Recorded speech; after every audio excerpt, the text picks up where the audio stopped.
Guys ഇന്നൊരു മൈസൂർ ട്രിപ്പിൽ what I eat in a day ആണ്. ഒരു 5:30 കൂർഗ് എത്തി നല്ലൊരു ചായ കുടിച്ച് പിന്നെ നമുക്കിടലാന്ന് പറഞ്ഞിട്ട് ഒരു വെജ് റെസ്റ്റോറൻറ്റിൽ നിന്ന് രാത്രി നമ്മൾ ഈ ഒരു മാംഗ്ലൂർ ബൺ കഴിച്ച്.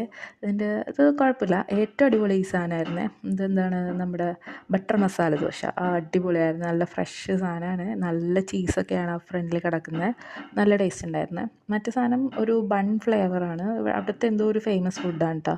പക്ഷേ നല്ല ചൂടുണ്ടായി, കുഴപ്പമില്ലായിരുന്നു, നല്ല സാധനമായിരുന്നു. പിന്നെ നമ്മൾ രാവിലെ ഇതായിരുന്നു കോംപ്ലിമെൻ്ററി ബ്രേക്ക്ഫാസ്റ്റ്. ഇതിൽ ഉപ്മാവ് നല്ല സൂപ്പർ ടേസ്റ്റായിരുന്നു. പിന്നെ കുറച്ച് കേസരിയും കുറച്ച് ഫ്രൂട്ട്സും കഴിച്ച് രാവിലെ കഴിഞ്ഞു. അതിന് 11 മണിയൊക്കെ ആയപ്പോൾ നമ്മൾ ഇങ്ങനത്തെ കുറച്ച് സാധനങ്ങളൊക്കെ ട്രൈ ചെയ്ത്. ഇതിലെനിക്കെല്ലാം അടിപൊളിയായിട്ട് തോന്നി. പിന്നെ ഒരു പാവ് ബജി കഴിച്ചിട്ട്, നല്ല സൂപ്പർ പാവ് ബജി. പിന്നെ ഉച്ചയായപ്പോൾ നമ്മൾ നല്ല ബിരിയാണി കഴിച്ചു, അവിടുത്തെ ഒരു ഫേമസ് ബിരിയാണി, ഇങ്ങനെ ഒരു ഇലയിലാണ് അവർ തന്നത്. പിന്നെ രാത്രി കഴിഞ്ഞപ്പോൾ നമ്മളൊരു സേവ് പൂരി കഴിച്ചു, പിന്നെ ഒരു സ്പ്രൈറ്റും ഒരു ബദാം മിൽക്കും കുടിച്ചിട്ട്